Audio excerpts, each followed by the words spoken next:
I'm the author and publisher of Tamaja the Trilogy. I have been working on this trilogy for over 15 years. I have written other books, but I have not published anything. This one is my baby because it touches bases on a lot of things that are ignored in some homes and communities with mental health, molestation, drug use, things like that that go on in the home that's just, not being talked about or being addressed or getting the kids help or getting the parents help.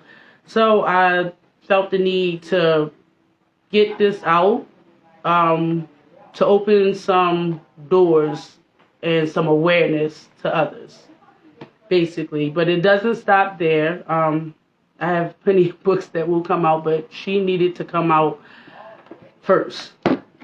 It was important to do that.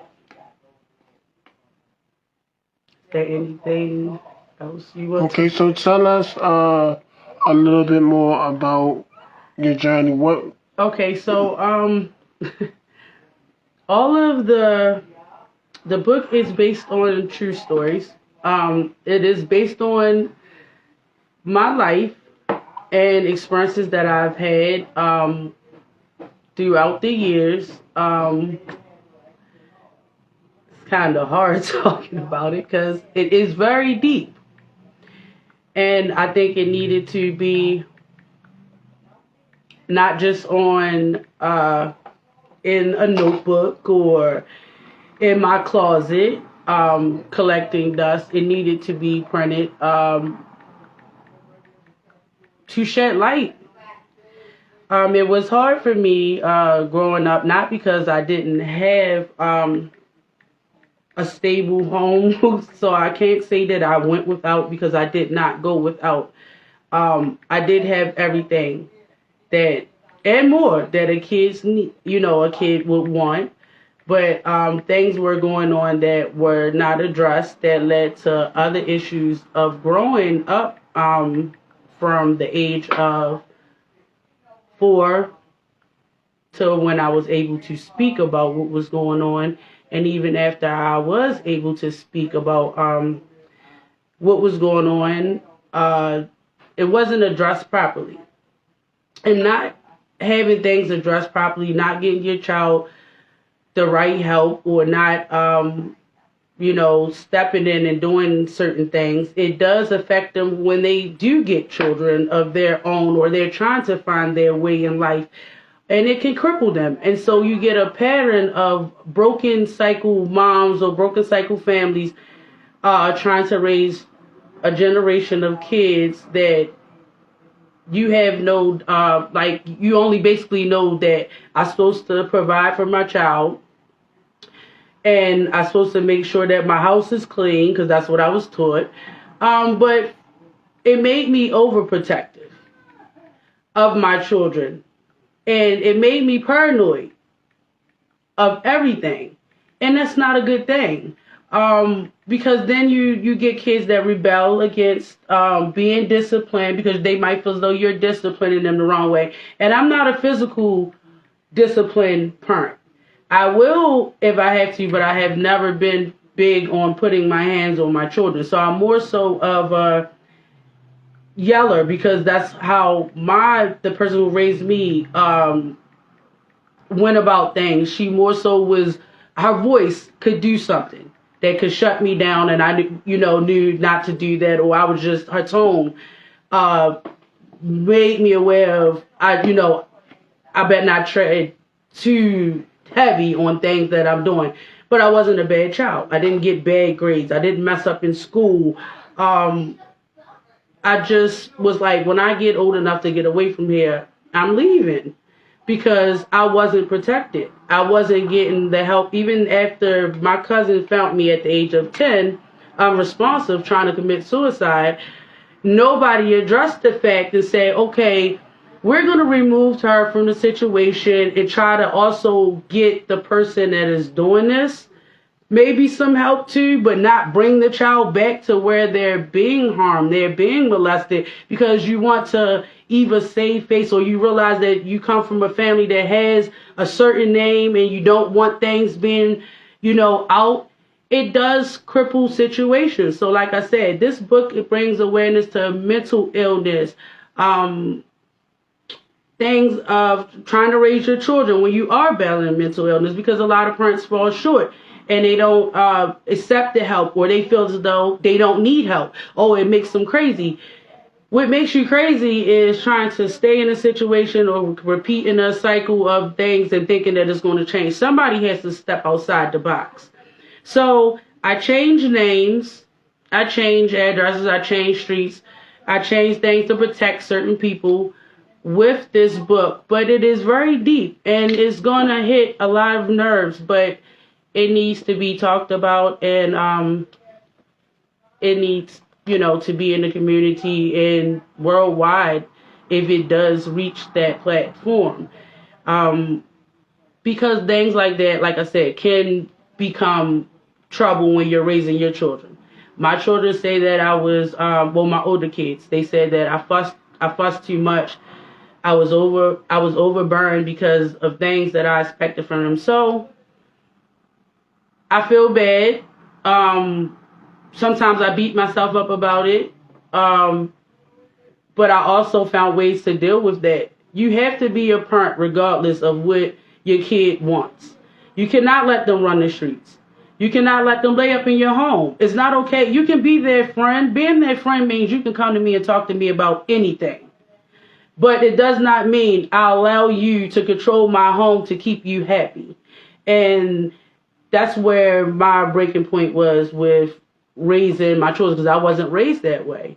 But I also think that I should have talked to them about mental illness and molestation and put them aware of the do's and don'ts, even though I thought, they might be safe or things like that. Because even as they got older, they come in and telling me like, well, things might have happened here, or I felt uncomfortable here. Not that they ever have been touched, because they have not been touched.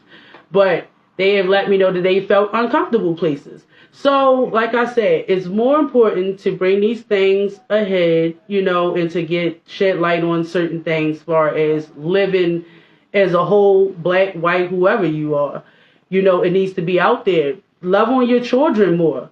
Start, it's nothing wrong with sitting down and having rough conversations with your children. What are you doing? What are you doing when you go to your friend's house? Who is your friend? How is their parent raising them? Because you know what? That's the house. If you notice that your kids want to be there, that's the house where everything goes on at. That's not going on at your home. So sometimes, like I said, it's best to be overly involved, do what you have to do. But the book is a trilogy for a reason. Now, without giving away too much of the book, what were some of the struggles in writing this book that you had to face? The fact that all these years I've been struggling with the little girl that little girl. I don't think I had a chance to be a little girl. I think I was robbed of my innocence. I'm sorry. Mm-hmm. I'm sorry.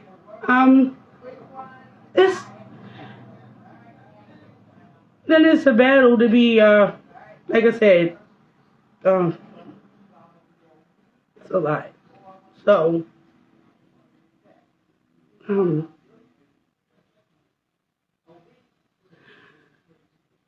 I think being afraid to actually press the send button, because I've had it for years. Like, they don't even teach cursive anymore. As you can see, like most of my stuff, it's not typed up. It's really like handwritten, grease, sweat, tears. Like this stuff is, it's been with me for years. So I think I was just afraid of what people might think, and also afraid to address that sometimes mental illness does go untreated and is not addressed properly in black families. However you look at it, they don't like to talk about the bad. It's like, okay, you need to get over this. You need to move on. This, you want to say why you don't come around. Oh, why you're not at the family functions. Why would you want me to sit at the table with a person that, hurt me for years? And I was unable to help myself or help other people that it happened to. So, no, I don't want to have Thanksgiving dinner. No, I don't want to come to the family reunion. No, I don't want to be at the family function. It's not comfortable. So you're labeled a black sheep, you're labeled a liar, you're labeled an outcast, anything to keep your truth from being presented. So it's no longer on paper in my closet. It is on Amazon. And it takes a trip with a little girl who becomes a grown woman trying to raise children of her own and becoming a grandmother. And being successful against all odds. Going to school, leaving home and saying, I'm not going to stop going to school. I even tried college. It just wasn't for me. I have 3 certifications. I can cook in any state that I go to. I'm always going to be good far as financially because I know how to work. But I struggled, like I said, with being a mom because I didn't, I had 2 moms, but nobody was being the mother. So it's a lot. It's deep. Now, where can people find your book? It's on Amazon. Like I said, it's a 3-part trilogy, so it's 3 books. It's Tamaja, The Beginning is the first one. The second one is Tamaja Reloaded. And the third one is Tamaja, Welcome to the West Side. Okay. The third one, Welcome to the West Side. What made you come up with that title?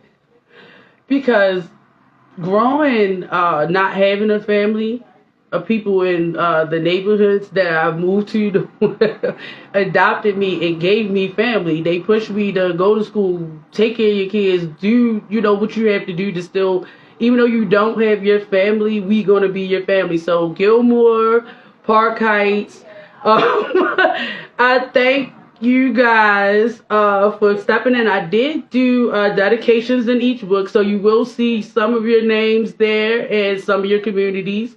I didn't leave that out because if it said take a village. These are the villages that I came from. So I have to thank the Shaw family, the Guyton family, my mom, my biological mom, Tanya Rice, because of her, I am here. And she tried to do her best. And I won't take that from her.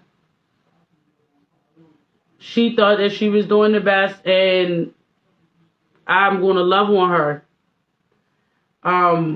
She taught me something that a lot of people say, how can you be proud of that? And I'm just like, because it taught me how to survive. She taught me how to hustle. And even though that was our bond, I knew that it would bring us closer because at the time she did have an addiction. So I had to reach her however I could. So like I said, it is deep.